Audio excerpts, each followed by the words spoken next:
Welcome to the Hear Me Out podcast, giving you the lowdown on the black hair experience. We have Ashleigh Stunna with us today. Hi. She's actually stunning. Oh my god. Oh my god, thank you. Girl, look at your outfit. Thank you. You are a stylist. Yes. You've been on Represent Radio. Mm-hmm. Oh, presenting. Yes. Fashion. Yes. Right. Yes. Yes. You styled Davido. Mm-hmm. Nadia Rose. Yeah, that's one. And Lost Girl. Yes. Yes. Okay. I remembered. Yeah, those are kind of like my last, probably top 5. Okay.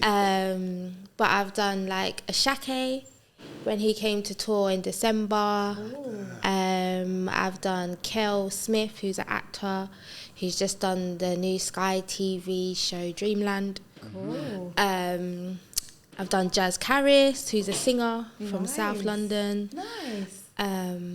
Yeah, I've done various different campaigns, brands and stuff like that. So yeah. What's been your favourite?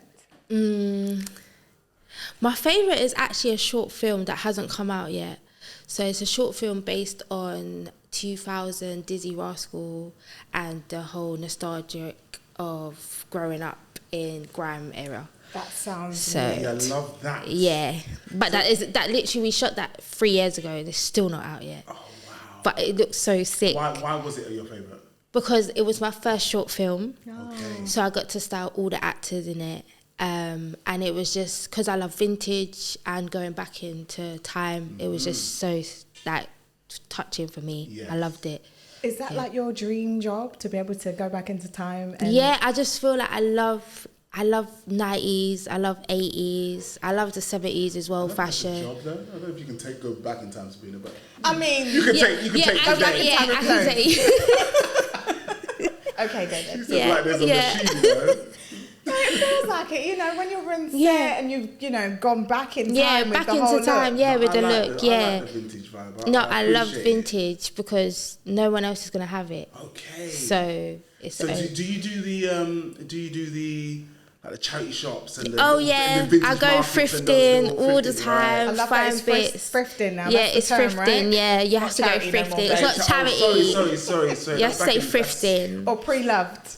Yeah, pre-loved. Yeah. Pre-loved. I love that. Yeah. That it's got a name that you Yeah. don't have to feel ashamed of, you know. Who is ashamed of Some charity people shop? might feel the way that you say charity. Oh, this is from a charity shop. No. Thrifting. It's thrifting, giving it a new home. Yeah. This is like giving it a new home. Recycle. Recycling, sustainability. Can we It's know charity more shop. about you? Like, how was you like 10 years ago? Take us back Okay. down memory lane and how you got So, here. 10 years ago, I was 20. Okay. And I was at uni studying media, journalism and publishing. So at that time I wanted to be a fashion and music journalist.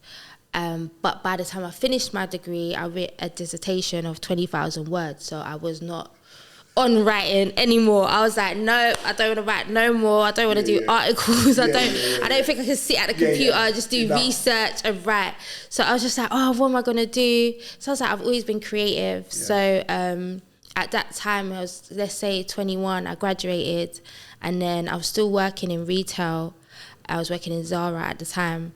And then my friend was like, oh, why don't we start a brand together? But I didn't want to start a brand. That wasn't what I want. I always thought of styling, but I didn't want to start a brand. Right. But she kept coming at me like, yeah, let's do it, like, you know, fashion. And at that time I was on Represent Radio, as well, doing the fashion weekly, bi-weekly, like evaluating people's fits, all those artists in the UK. Like I'll go on Google, see what they was wearing for the last week and say, didn't like that, don't know what's going on with that. So everyone loved that every week on the show because there was no show like that at the time. But I was just like, I don't know what I want to do. Like, it was just like, okay, I'm doing a bit of presenting, doing a bit of just trying to figure it out. So then I did start this brand with my friend. And What is the brand? the brand at the time was called Buffy Shaw. Oh, wow. I am done with you guys. I love the face expression. Like, you look to the Buffy side. Like, Shaw. You guys took it dead. We took it. Moesha, you No, know? we took it there. No. I love that. No, yeah, because you know what it is with that name. yeah, literally, you know what it is. And at that time, remember back then, No, I'm not supporting the it. word. Continue. I'll do it. Back then, obviously, I was 21, 22 now, and back then everyone kept using the word buff now, and I just added the Isha because it's just it works, babes. it We know what time it yeah, is. do you know what I mean? And every Isha's time I fire. saw do you know? Every time I saw a gal who was just looking fly, I was like, oh, look at you, little buff Isha. Listen, do you know that's what I mean? someone's name. Yeah. In Kingston. Yeah, exactly. That's someone's name. So let's Yeah, not do you know what I mean? disrespectful. In case That's a someone's Buffy name. is watching. Yeah, sorry, Yeah. Buffy shit. Sorry. Your name is lovely. Continue. That was a business. So that's the business we started, and it was like kind of like a women empowerment, just to make women feel good. We had the slogan of women, if you look good, you feel good. So we started making clothes for like women, and then we had the idea to do like women with their daughters. So it was like matching. So when you say you were actually making the clothes? Yeah, so we would go and source the fabric. Like it wasn't like go and get hoodies and jumpers and print. That's not what I wanted to do. Okay. So real yeah, stuff. it was Real real, stuff, like going out, finding the fabric, testing it out, getting our manufacturers, drawing the designs, getting them made, sampling them. Wow. So it was a whole process. But then after a while, it was too much cost. Obviously doing it all in the UK. So we was like, we need to fly to China to now check actual manufacturers there to cut costs and stuff. But by that time, I feel like me and my business partner, we didn't have the same vision anymore. So she wanted to do other things I didn't want to do, and other things I wanted to do, she didn't want to do. Right. So I just took the conscious decision to leave the business. Right. And I was like, do you know what? I just don't think this is for me anymore. And I always had in my mind I wanted to be a stylist. And this was just taking over everything, and it wasn't making sense. Yeah. So I was just like, yeah, I'm going to leave. That was 2018. And I was like, yeah. And how old was you then? At 2018, I was 26. So How long were you doing that for? I was doing that brand for about 4 years. Okay. So just after I finished uni, probably like 22, and then we started doing it for about 4 Two years. young ladies though, that's a big deal. impressive. Yeah, we was like one of the first kind of brands to be about in like London, UK. You know how everyone's got a brand now? Yeah. We was like one of the first to be doing it. So everyone really loved it, and we was at pop-ups all the time. We was everywhere. Everyone was buying our stuff. Right. But it's just, you know, when something, it's not fitting, it's just not fitting. And that you actually knew it wasn't fitting for me anymore, so I just left. Okay. Yeah. And what was the next step from that? So the next step from that was styling. I was like, okay, I want to do styling. Actually, the year before that, my friends asked me to style them. And I was like, but I'm not a stylist. Like, I don't know the logistics around styling. Right. So they was like, no, but you know how to dress. Like, we see your fits. Like, just do what you do with yourself, do with us. And I'm like, but where am I going to get the clothes from? I'm sure a stylist needs to go and source the clothes. Like, I don't have no connects. At this point, I didn't know nothing. Like, I weren't doing it. And they was like, oh, we can just use your wardrobe. And I was thinking, no, I don't want to use my own clothes. Yeah. I just thought like, no, because I love my clothes so much. So they kept asking me again. That was another moment where my friends are just always so adamant, like, yeah, let's do it. So I just said, okay, cool, I'll do it. And then we had a video shoot, and I said, you know what, I'll use my own wardrobe. So I literally just took bits and bobs from my wardrobe and styled both of them. There was a female duo, styled both of them for their music video, and I posted it on Instagram. This was like 2017. And I would just put styled by me, put it up, and then I was getting quite a few DMs at that point. And it was like, people was like, oh my God, you're a stylist now, like, really? Like, oh my God, we need a stylist. And I was just like, I didn't know, I didn't answer DMs for like a week because I didn't know how to respond. Because I was thinking, I don't actually know how to style logistically. Like, is there a way to style logistically, or is it a flair that you have naturally? I feel like you have it naturally, but when it comes to the business side and understanding, obviously contacting brands PRs, like knowing your clients and how to work with fit-ins and consultations, that I didn't know all of that. Do you know what I mean? So I was thinking, I can dress people, but it's like I need the business acumen to back it up. So I was just like, let me do my research. And I started reaching out to other stylists in the UK. No one got back to me either. I was like, oh, let me assist. Like, no one was getting back. I feel like UK is a bit like... Do you know what? I'm glad that you said that because no one got back to you, which probably made you more determined. Yeah, I was just like, do you know what? Maybe I can do this on my own. Like, fake it till you make it. Listen. That comes up in this podcast. Listen. Yeah. So that's what the mentality I had. I was like, do you know what? I'm not gonna make this discourage me. Let me just fake it till I make it. So then, at that time, it was into 2018. I quit the clothing business, and then from them DMs, I had Shiesty. Yeah. From back in the day. Yeah, so her management, I grew up with them. Right. So they was like, we want you to style Shiesty. She's making a comeback. Nice. And I was like, what? Me? Like, I remember that music video. Yeah, it wasn't a music video. It was for her album that she was meant to come back with. So we did all the press shots for that. So I was just like, oh my God. I was like, I'm not gonna lie, guys. Like, I don't actually know what I'm doing. Like, I was like, I can't get it wrong. It's Shiesty. So I let the management know. They was like, no, it's fine. We love your staff. Like, we trust you. We know you from young. So do you know what I mean? Let's just see what we can do. So I was like, all right, cool. That was my first real job, like with someone outside of my territory. And I was just what was that like? Nerve-wracking. I was like, I had to, like, literally, I was like, okay, cool. No one wants me to help them, assist them. So let me go on Google. So I went on Google, was watching YouTube vids and just understanding like how a stylist works. So then it was like, you have to contact fashion PRs. So I went on Google, I was like, London fashion PRs, then a whole list comes up. And then I just started calling them. And then I was just like, I was getting no's. I was thinking, oh my God, like, how am I going to get clothes for her? You need to just get inside. Yeah, I need to get in. So then out of like 20 PRs I contacted, one got back to me. And at that time, they looked after a brand like Hype, Levi's, and I think Timberland. So I was like, they was like, yeah, we'd love to give you some stuff. I was like, oh my God, I'm in. Yeah, so I was like, cool. I was like, okay, so how does this work? Do I come and pick it up? Like, do you send it off? They was like, oh, you can come pick it up and browse the showroom. So then I'm learning. I'm like, oh, so I go browse the showroom, go, do you know what I mean? Go pick it up.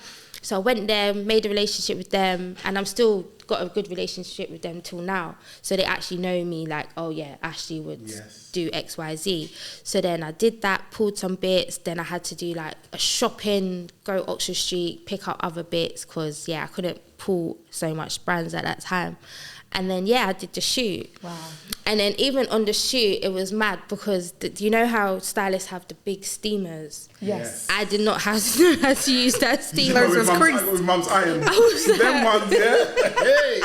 Make it till you make it. Come on, make it till you make it. Literally, I was like... Just holding it back, making it tight so the creases like, out. oh my That's God. a part of the faking. Yeah. Nah, literally it was part of the whole faking. To a steamer, babe. And I'll never forget that. I'll never forget this time because I was thinking, wow, like I saw the steamer and I was like, I said, oh, has anyone got an iron? Like they was like, no the studio's got a steamer. You know what to do with that, right? And I was like, yeah. Oh wow. I was thinking in my head. Fiddling with it. Like, I was fiddling with it. How do I turn this on? Where does the water go? It was just it was crazy. It's big. It was big. Unless you know what you're doing, it's kind of daunting. And you could get burnt as well because it gets hot and the steam and nowhere to put the water. So I had to I low key tried to figure it out. Then I asked the photographer whose studio it was. She helped me. She was like, yeah, just did it there on the slide. And I was like, shout out to her. No, shout out to Yasmin, honestly. And then I was like, cool, so it's working. The steam started coming out. I was like, cool. Had my stuff on the rail, started steaming. I was like, oh, this is how it works. I was thinking, I need a steamer at home. Like everything, just the little things. And I was just like, oh my God, like this is making so much sense. So then we did that shoot. Shiesty loved it. The pictures came out. She posted it. Then everyone's like, what? You style Shiesty? So you're stylist. This is my first real gig. So I was still like, no, I'm not a stylist because I still don't. Because I'm thinking I don't know. I think it's a woman thing. Yeah, though. I'm like to know everything before we're like, yeah, this is What me. do you think at that point you were waiting for to give you that confirmation? I feel like it was more like when I contacted the PRs, I wanted all of them to say yes. Okay. Do you know what I mean? Oh, you had an expectation. Yeah. Right. And I was thinking, I wanted all the brands to say yes. I wanted to be able to pull more brands. Yeah. I wanted to be able to do more showroom visits, take the artists to fit-ins like I do now.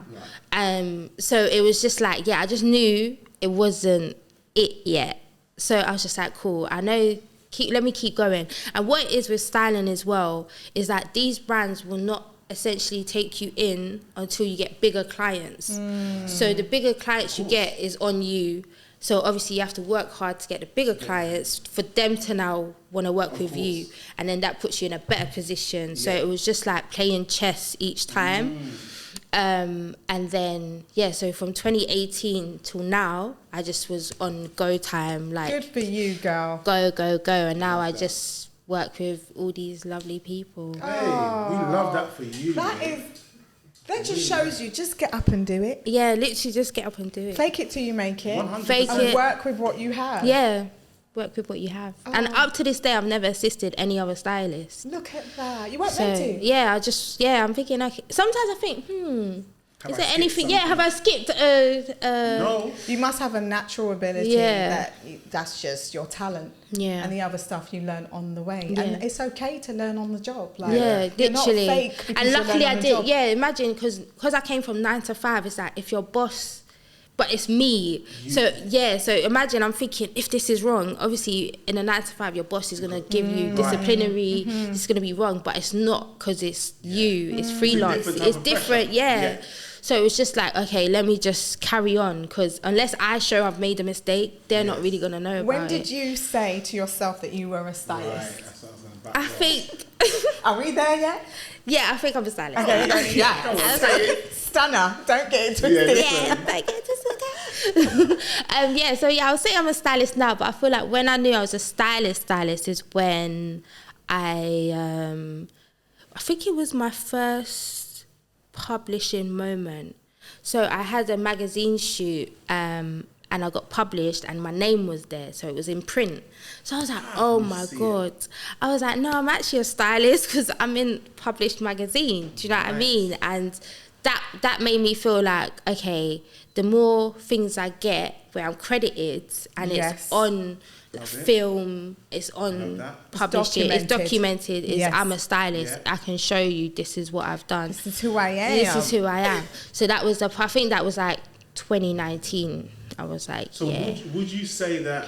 Sorry, can we just appreciate the story? Oh, no, 100%. With a moment of appreciation. That is a big deal to move from 9 to 5, start something and say no to what you've started. And I'm not gonna lie, I actually was still doing a 9 to 5 till 2020. Okay. So only up until 2020, I felt like when lockdown happened. Talk to us about that, because that's important, and I'm sure there's a lot of young people listening who are ready to throw in the 9 to 5 to follow the dream, which I'm not saying is a bad thing, but why did you decide to continue your 9 to 5? Because to be honest, I was thinking I'm not going to have enough money, because with freelancing, if you're new, you don't have bookings on all the time. It's literally like one, then you'll be waiting maybe a month or two. There's a mum sitting with her daughter saying, tell them again. Tell them. Quit your job. Literally, don't quit your job, please. Like, I'll tell anyone, don't quit your job until you know for sure and you've got savings and you're like, okay, this is it now. I can see it's back to back. People are knowing who I am. I'm getting bookings before you just quit and then you run out of money and then you have to go back to 9 to 5 anyway. Yeah. So, only until 2020 lockdown, I was like, I'm done with 9 to 5. I'm not going back to work, and this is it. This is full time. Yeah, this is full time. Yes, this is full time. That is inspirational. Do you know what? You've been flicking your hair. On the slide, them little sly ones, boy. How's your hair, babes? No, my hair's really nice. I love it. Can you guys see? Who did it? Morells. I'm here at Morells. Sabrina did it. Thank you. And David did a mean blow dry. Yeah. Don't leave me out. Okay. Don't leave me out. is a hair podcast. So you came to us with your bun. Yeah, my bun. With gel and with product. gel, yeah, and product. Talk to us about your hair. Okay, so my hair, I don't really have a relationship with my hair. So with fashion, I have a relationship. We locked in. Tight. Yeah. With my hair, we're not. So I would just always do my slick back and go, because obviously balancing work, freelancing, balancing my son as well. And yeah, it's in between hair. When did the relationship break down? Good question. When did that break down? The relationship broke down when my old hairstylist stopped being a hairstylist and I couldn't find her. And then I found her, and then she said, I'm no longer a stylist, I'm a nurse. I was like, what? Mate. What's that here, you know? What did you do then? I was like, wait, hold on, what? Like, I need you to treat my hair like you do every month. Yeah, that literally, I need a treat. Because she used to do my hair from I was like 18 to about 26, 27. Oh, you was dedicated. You were there. Yeah. My trust was always with her. Like, she'll always cut and treat my hair. My hair was nice. I wouldn't have to worry about it. Yeah. But since then now, it was like, yeah, I don't know who's gonna make my hair. So can we talk about that a little bit? Because even with our clients, and maybe Sabrina, you can even answer that as well, because I think how important or how dangerous is it to put your 100% trust in your stylist. I mean, we always say to people, you know, let us do the work for you. But is that to some degree quite dangerous? We're not saying we won't be here tomorrow, but should anything happen and they are left to their own devices? Yes, we do have Morells home treatment, but Morells home treatment. By the home treatment 1 and 2. No, but is that dangerous? Is what I'm saying. Like, I think it is, because I'm just listening to your story and I'm thinking, ooh, actually. Yeah. I think it is. I think in the age that we're in right now with Instagram and social media, you can find stylists, but it's the trust. Comfortable. Yeah, it's the comfortability. Okay. It's trusting someone. So From if you 18 till 26 is a long time. And my hair was nice, and then that's the only person I'll trust. It's nice. Well, it's nice now. It's back. You guys are gonna see it before, but yeah, it's back. It feels like it's nourished and it's just moving, and lovely. yeah. We had a conversation when I was doing your hair, and I asked you what's your relationship with your hair, and what was your answer? Do you remember what you said? Non-existent. Non-existent. Why do you put your head down? It's existent now. Well, yeah. Listen, innit? You guys don't know it yet, but you know you're my hairstylist from now on. Listen, we'll take it. We'll take it. Yeah. We happily care for hair. Yeah. And a lot of people think that their hair is a problem, but it wasn't. Within one service, we were able to I was like, wow. give you hydration, movement, and body and bounce. And a cut. Yes, do you know what I love? Ashley said, cut it, because normally we do trims. Yeah. I was like, no, cut it. No. Normally we do trims because people are scared of stylists cutting too much of their hair. So when you said no, give me a bob. Yeah, give me a bob. I'll take the bob. I was like, okay. But you know, that's more easy when you have that your hair is your ex partner. You can cut it. Yeah. You can cut it. And because you had that, but some people are their relationship they're quite tight with their hair. So sometimes I understand it can be a little bit more difficult. What do you do with your hair? Is it chemically treated? Are you natural? So yeah, I'm saying that like I don't know, and I did it. But can you say for the camera? Yeah, I did chemically treat it, so it's relaxed. Who did it? Me, myself. My God. Damn. You're playing with dangerous things. With chemicals. Hey. Wow. I'm just putting it out. No, literally. Sorry, How long guys. have you been self-chemically treating your hair for? I would say the last 5 years. And why? Because I just feel like it's the easiest to handle. Because my hair is quite thick, and then it's just, it goes poof if the heat. Humidity. It's not going to stay down. It's just, So in order to have an easy life, I just thought, let me put some relaxer. Creamy crack. Creamy crack. Oh no, don't call it creamy crack. It is, that's what we call it. I mean, I'm on the creamy crack too. Oh, okay. So there's no shade. There's no shame. Okay. We accept all, and you just do whatever's best for you. But the one thing we promote here is the care, and that's what we did for you today. We did a lovely steam treatment with our combination treatment, looking at all the cameras. And protein and hydration in there. And what I love is that you said that you had a non-existent relationship with your hair, and now you're feeling yourself. No, you're just actually, it's just I haven't had my hair feel like this in a while. Wow. I'm not So gonna is lie. this a hairstyle to go with the outfit, or I mean, what is this hairstyle screaming? What is it shouting? Give me an outfit to go with this hair. Like, I just feel like this goes. Yeah, like I mean, it's a hairstyle that goes. But when you saw it in the mirror, are you thinking Michelle Obama, president's wife? Because I see like a little president. I'm thinking like. no, I'm just feeling like boss. That's it. Like it's clean, it's cut, it's moving. Yes. It just gives statement. Like I'm here, and it just feels good. Do you know what I mean? I would say it's a boss moment. Yes. I love that. So you're walking out of here as a boss. Yeah. Out of the bun and into the boss mode. Yes. Can you talk about your outfit? My outfit today, as in break it down. Break it down. Well, first you need to do. Do you know what? No, I'm gonna get that. There's 2 animal prints. Look at that's fire. Got the crop. Oh, We're check doing you London out. Zoo. Listen, I don't know if you're trying to get sponsorship. London Zoo, boss, London Zoo. But boy, London With Zoo going to be calling. Listen, Hear Me Out podcast. We'll take it. I don't think they'll call. They want the animals alive. No, I don't want to chill the animals. It's not real. It's not real. No, it's not real, guys. It's not real. Please. But yeah, this is like a croc blazer from Nasty Girl. Nice. Which I've got a couple years ago now. This is like 5 years old. Vintage, so basically it's like a vintage vibe. And then this 2-piece is from a brand called CD Femme, which is like a tiger. It's almost like a pajama set, but so tell me this: when you wake up, what gives you inspiration to dress? Like you came in today, you knew you was doing the podcast. Yeah, so I was saying. So obviously, I woke up today and I was like, oh, I've got the podcast today.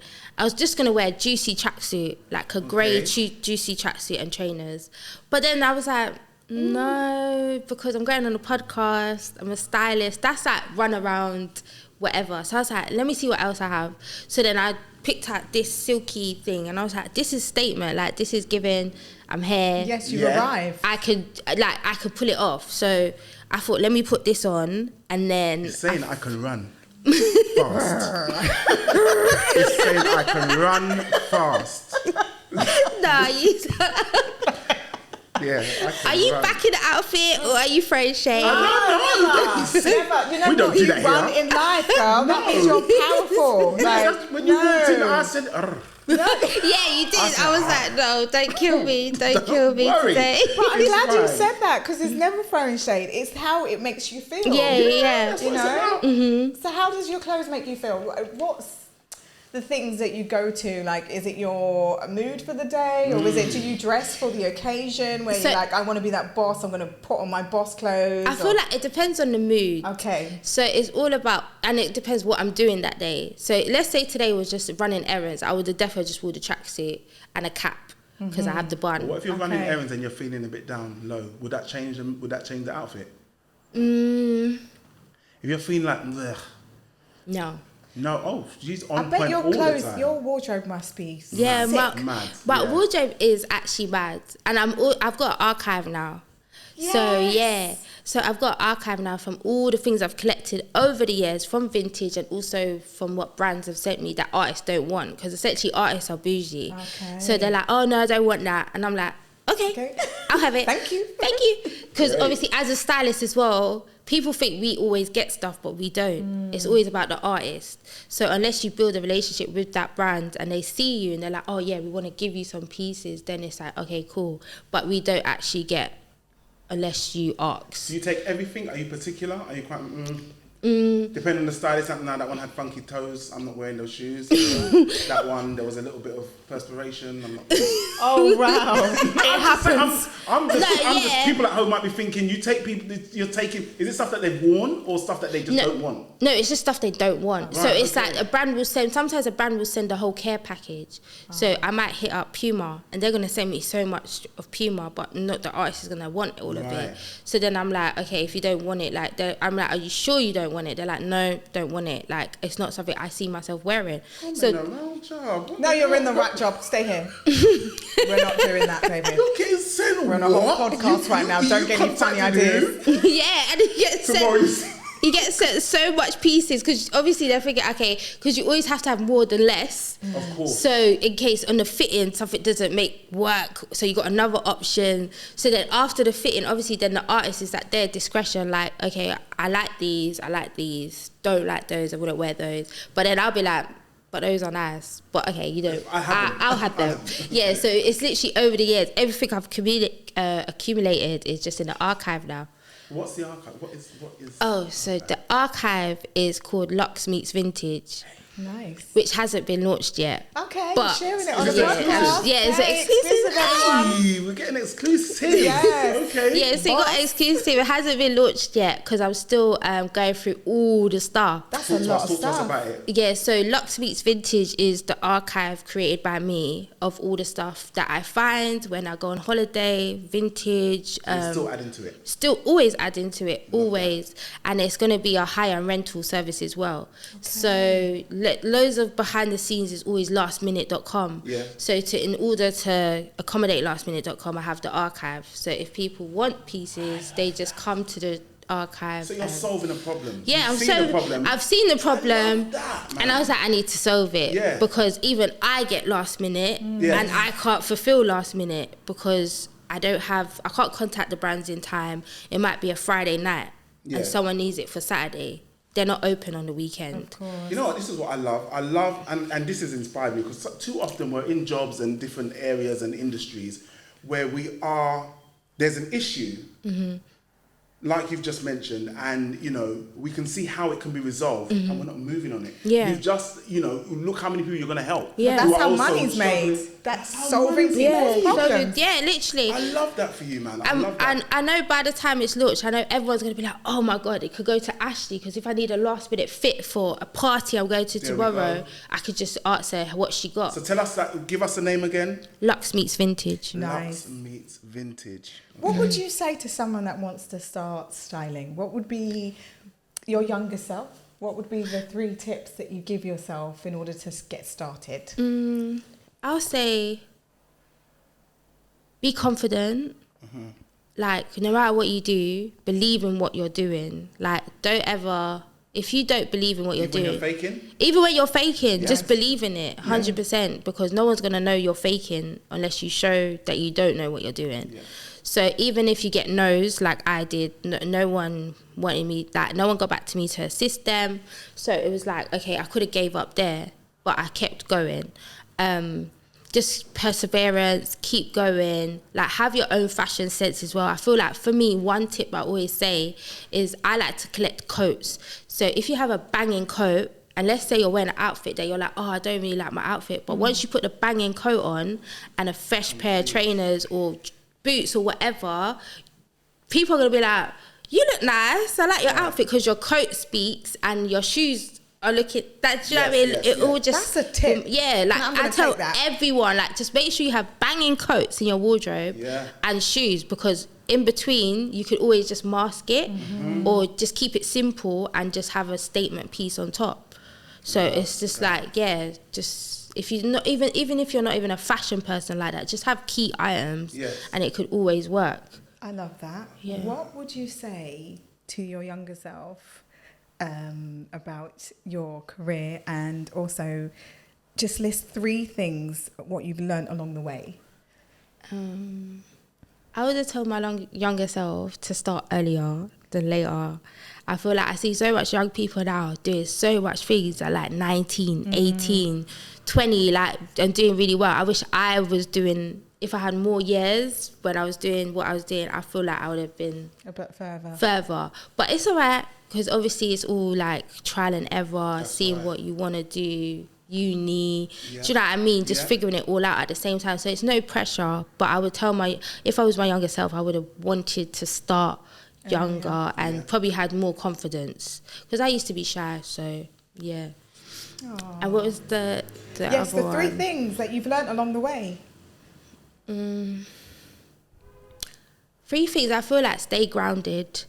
no matter what, always stay grounded. Because I feel like I meet so much people and they're like, oh my God, like, I know who you are. And I'm like, it's weird. And I'm like, I'm just Ashleigh. Like, do you know what I mean? And I feel like if you stay grounded, people are always going to know that you're real and that you know where you've come from and that you can really relate with more people. Do you know what I mean? From the moment you don't stay grounded and you just let things get to your head, it's like, no one can. She's up there now. I'm down here. Whatever. Probably won't even support you no more. Do you know what I mean? So I feel like just stay grounded.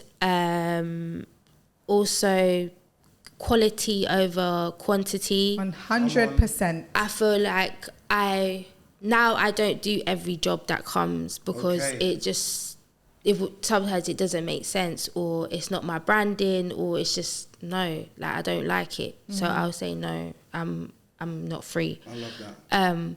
So it's just filtering out quality control as well. So you know that everyone knows your branding. So as soon as they look at you, they know, okay, this is what I need to be coming with. That's probably one of the key ones. And my last one would be, I don't know. What's the last one? If you haven't got a last one, that's cool, babe. Giving us two strong ones. Yeah. I feel like, I don't know if I've had another one. I want to touch on the budget for hair and makeup and styling on these shoots. Girl. People want Hollywood and that, glamorous look for next to nothing. No budget. Zero. We ain't got a budget. Is it possible? No, it's not. It's not possible. Why not? At the beginning of my career, I might have literally tried to make nothing out of something, just so I'm like, go to my local charity shop now and find. Oh no, sorry, it's not. I've just found that it's not charity shop. It's what? Thrifting. Yeah. Sounds nasty. What are you doing? I'm going thrifting. Like rummaging. Do you know what I mean? No, I'm done. No, because I know some people that do that type of thing and get next to their thing is getting clothes from next to nothing and making it look amazing. Not all the time. And also, if you have a client that is asking for you to do something in a quick turnaround with no budget, it's different. We don't have time to go and now get it customized to now elevate the look unless you have the budget that we can now just say to a seamstress, say to a designer, look, we've got 2K here, what can you do? Right. But if you're coming with literally no budget, like little to nothing, but you want Hollywood, it's not gonna happen. Ashleigh, girl, I'm gonna ask you a real question. Okay. What do you think about black men judging our hair? Yeah, they get on my nerves. Yeah, David. They always judge our hair. Like, literally, I have my male friends that would be like, let's say I have my bun, and it's not slicked properly, and there's a little, like... so we're trying to help you out. What does that sound like? No, they're like, why you didn't scrape up your edges? I'm like, wait, what? You got a little pepper grain, and I'm thinking, nah, what is wrong with... I wouldn't say that. I wouldn't say that. You see certain guys, they're just too... Why are they so and then when it's wigs... Take that off your head. Why are you wearing wig? Like, it's not your hair, it's horse hair. Like, come on, like, yeah, they don't like wigs, they don't like... But it's a lie, because when you ask a guy, so who's your crush, or who do you like, they pick like this baddie with a lace front that's purple. But the baddie that they're choosing is getting it professionally laid. Like, you're not going to see looks like the crustation around the edges. You're not going to see when the wind blows. You're not going to see the natural roll-ups. Oh, wow, David. I'm just saying why they it's all airbrushed. Because they might think it's so real. It looks so real on whoever they want to say. Tell you something, a lot of them ain't looking at the hair. No, they are, because they do speak about the hair. And I feel, for me, when I have different hairstyles, different men approach me. Does that ever happen to you? Like, if you've got your wig or your bun or, I don't know, braids or anything. Oh, you think there's a braid man, a short hair man? There's a man for every hairstyle. No, I don't think I get different. No, I don't think. No, I just feel like it's always comments about hair, like they know about hair. It's that was sending passion. Is it negative? Does it make you feel insecure? I just feel like it don't make me feel negative or insecure. I just feel like why are you coming to what's the word? Like, why are you coming? Yeah, why are you coming to judge and talk about something you don't know nothing about? You know, I love when men with no hair have a lot to say about hair. The thing is, yeah, I saw someone shaving their hair before I came in. Consultations every day, and I'm telling people about their hair every day. Every day I'm telling you, yeah, I could be bald, but if you don't do your treatment, guess what you're going to look like? I'm the best example. He also shaved it before the podcast. Do you see what I'm saying? This is where we start getting nasty. This is where we start flicking up photos of before and afters. I wonder, like, for me, when I have different hairstyles, I get approached differently. So whenever I've had locks, I get the rusters. Oh, okay. When I've got the lace front. Are you Nubian and all that? I'm a Nubian princess. Yes. Yeah, where you have the locks or the braids. Yeah, all of that poetic justice. I get guys that like the braids. When it's the shortcut, it's like the shortcut. Those guys. who know the Halle Berry. Yeah. Okay. And it makes me feel different, but I feel that men have a strong opinion about our hair, and it can cause insecurities and issues with your hair. But ladies, you just have to do what works for you. Yeah, facts. And just do you do it just for you? Because we've had this discussion before, and you know I'm a bit thing about whether you guys are doing it just for you. You lot say, well, because it makes me feel nice, and I do this for me. Why do you wear a wig? Because it's for me. No, your head is itching. Why are you wearing it? Because it's comfortable, and this is what I want. That's why you're patting your hair like.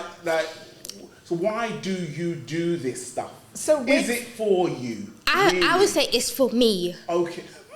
It is for me. You said that like it's for me. It's for me. I'm gonna speak for myself. If I'm doing any hairstyle, it's for me. I love that for you. Yeah.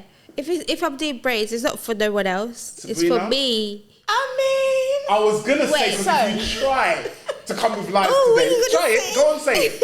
Say that you don't. I want to be seen as attractive. So the styles that I pick. Love the way she's doing this, you know. I'm being diplomatic. Yeah. I want to be seen as by who? Dogs, cat, mouse. By the world, you know. Man. The same way Ashleigh will dress herself and show you the different animal prints that she could put together.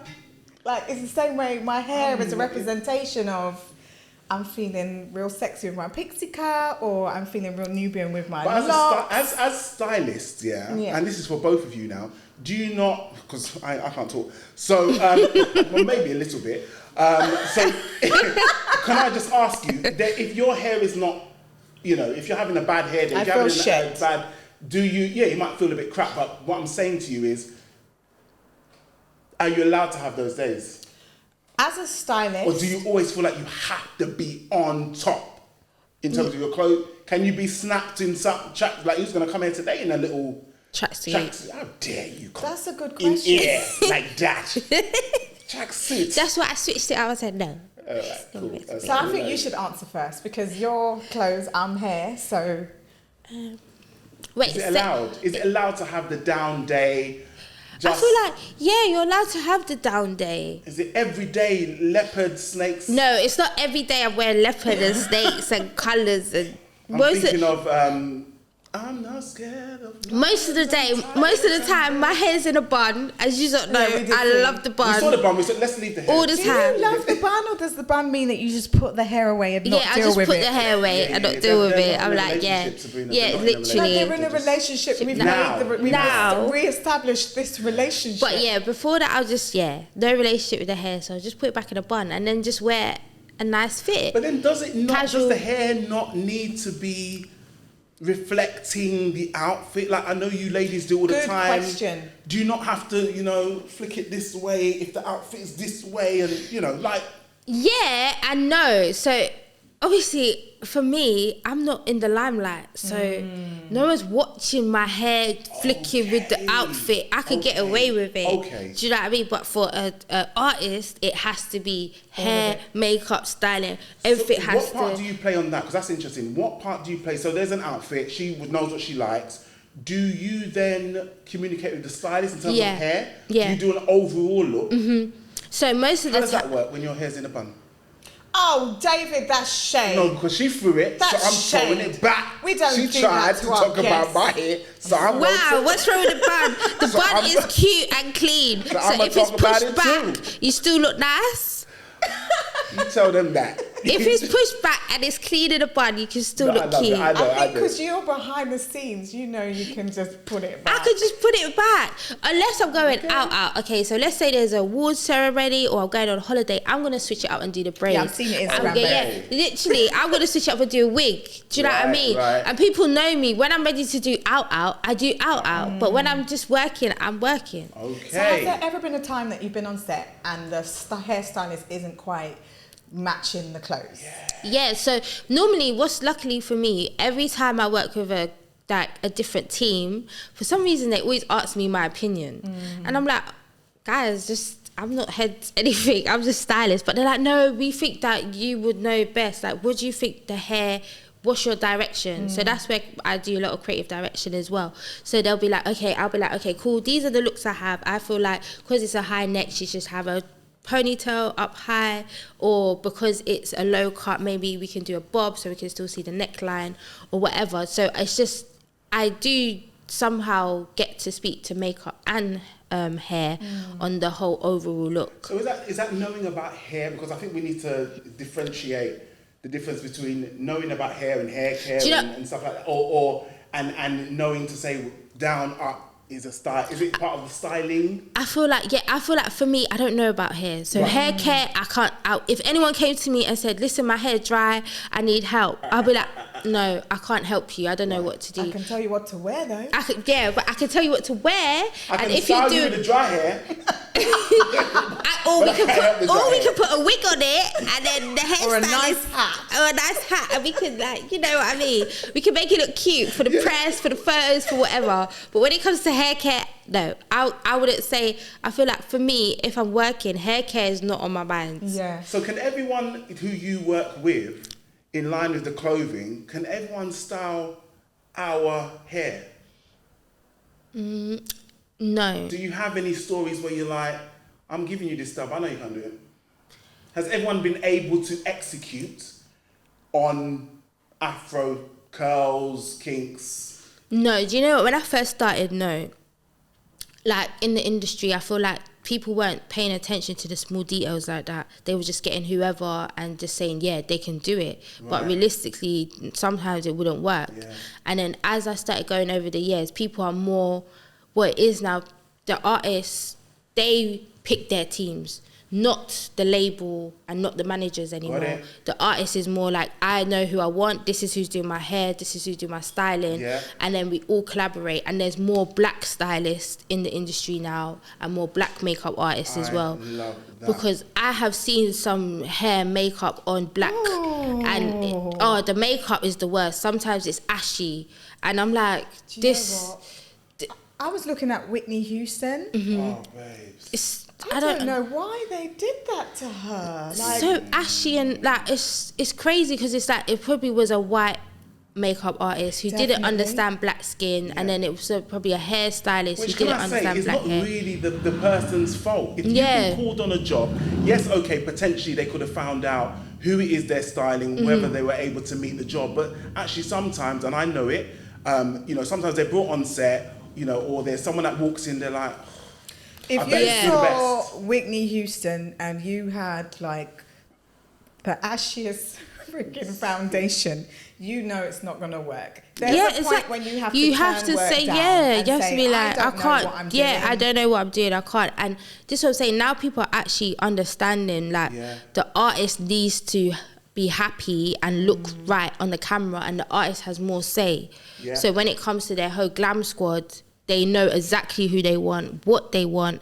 Even some artists, I see them telling their hairstylist, I've got kinky, thick hair. Like, even prior to coming on set, you should have consultations. 100%. Because that's what I always have to do. Prior to coming to set, I have a fit-in. Because I can't turn up on set and nothing fits or it doesn't look right. Then what am I going to do? Let's talk about that, consultation, because that's something that we do just quickly. We had a consultation with you. Yes. Before we did this wonderful hair. Why did you do it, Sabrina? You did to the know consultation. your hair, like to get to know your hair, to get to know what you've been doing, and to understand why you and your hair didn't have a relationship anymore, so we can solve the problem, which is what you do, solving people's clothes problems. And it's this thing of what's the saying? One size doesn't fit. Yeah, one size does not fit all. So I think when you, and I think it makes the client feel special when you take that time to get to know them. What's your style? What you know? What do you like? What don't you like? I think that. What do you think? I think that really does make someone feel extra special. My consultations normally consist of an hour, 2 hour, and that's literally a whole fitting where I bring the whole wardrobe, everything that I've got up until the fitting day on the brief that the artist has either sent me or the project has sent me, or luckily if I'm in control of just saying what I think they should wear, and then we just go through it all, try it on, try the shoes, try the accessories, try the clothes, change it. If it doesn't work, change the trousers, try another trouser. That doesn't work, change the top, try a dress. Like, it's a whole hour and a half or 2 hours of just trying on the best outfit. So prior to going out to the public, they know you got them. I got them, and they feel happy, and they're like, yeah, I'm ready to. And that helps with their confidence, how they wear their clothes, how their hair is, and it just brings the best out of them, doesn't it? I feel like when an artist doesn't look good, you can see they don't, like, it's they're shy. Shoulders, but when they know they look good and their glam squad has come through, they're like fire. They're a whole other person. Another person. Wow. Like me with my hair. How do you I love it. How do you deal with insecurities? Because obviously you bring in clothes, we deal with a lot of hair, and there are sometimes people walk in and sit at our chairs that are like, look, I've had this little issue, and there's like little secrets that, you know, is really difficult. Like we talked about scissors and cutting. Some people have so much trauma from hairdressing. How do you deal with that sort of trauma in terms of things that people might not want to wear? It might be too tight, too small, too body image. Do you know what? That's literally every day my job. I feel like I'm a counsellor. Yeah, so I feel like with most of my regular clients, I've built their confidence from when they started with me till now. So it's my regular clients now, from the beginning, I've just had a conversation with them. I'm like, what is it that you don't like? And they're like, oh, I've got like a bit of side fat that hangs out, or back fat, or I don't like to show my arms, or I don't like to show my legs. And I'm like, okay, but certain things, if we get in the right size, or we get suckies to go underneath, or we can tape the breast, do you know what I mean? There's so many things we can do to just make it look good. So you come to the table with those options. I'll bring the tape, I'll bring the suckies, I'll bring all different types of things. And Sabrina, we more or less do sort of the same, right? When it comes to hair. We do. So it's gaining the person's trust, which you agree, and showing them the other way. So it's a case of, you might have insecurities, but let's bypass those insecurities and actually show you what you look like. Yeah. And that's what we did today with you. 100%. That's what y'all You're do. walking out like a boss. It is the end of the podcast. It's the end. We have to wrap this up. I don't want to wrap it up. Thank you so much for joining us. Where can we find you? So on Instagram, Twitter, TikTok, it's Ashleigh Stunna, spelled ASHLEIGHSTUNNA, for anyone who doesn't know how to spell Ashleigh, because there's loads of different ways. Let's Google. No, there's loads of different ways. We've got to get the right way. There's loads of different ways. Literally, there's loads of different ways. So that's my handle on everything. You can find me. My website is www.ashleighstunna.com as well. Well done. Thank you for sharing your story. I have a little gift for you. Oh my God. We got home treatments, guys, because we believe in hair care at home. Oh my God. Anyone who knows me, I love a goodie bag. I love a goodie bag. Of course, you're a stylist. This is for you, honey. The instructions are on the back. It's not for the archive, please. You don't want to see online use selling by Morells treatment 1 and 2. Please use it. We would love to see you again for your next treatments. Yeah, definitely. For your hair. I'll be if back. not, you do have the home treatments to restore your hair and keep it looking healthy. Yes. So, regards to looking after your hair, you need to make sure that you wrap it with a headscarf. Okay. If you can wrap, then wrap it. Or, I can't. Okay, no problem. You can go on YouTube. She did that quickly, boy. But I can't. No, okay, let's move on. YouTube is great if you have like professional help on the side. But if you're trying to do everything on YouTube yourself and get these results, it don't happen. So yeah, if you can't wrap round, just put behind your ear and wrap with a headscarf. Okay, in the morning, comb it through, and you're good to go. It shouldn't revert or anything. This would last about 10 days because we're due to see you in 2 weeks' time. But yeah, enjoy your hair. Less products is more. Okay. You do not need to oil your scalp if there's no issues with your scalp. Oh my God, yeah, that's what we spoke about. I was like, am I meant to grease my hair? No. Like, no. Old African tail. Yeah. You don't need to. No. If there's a problem with your scalp, that's when we oil. But if not, just less product is better. So yeah, enjoy it, honey. Product for purpose only is what we say. Perfect. Yeah. Thank you, guys. You're welcome, hon. No problem. Make sure you like, comment, subscribe, comment, and make sure you turn on the notifications so that you don't miss anything, okay? So turn it on, just flick it, swipe it, whatever you do with it. All right.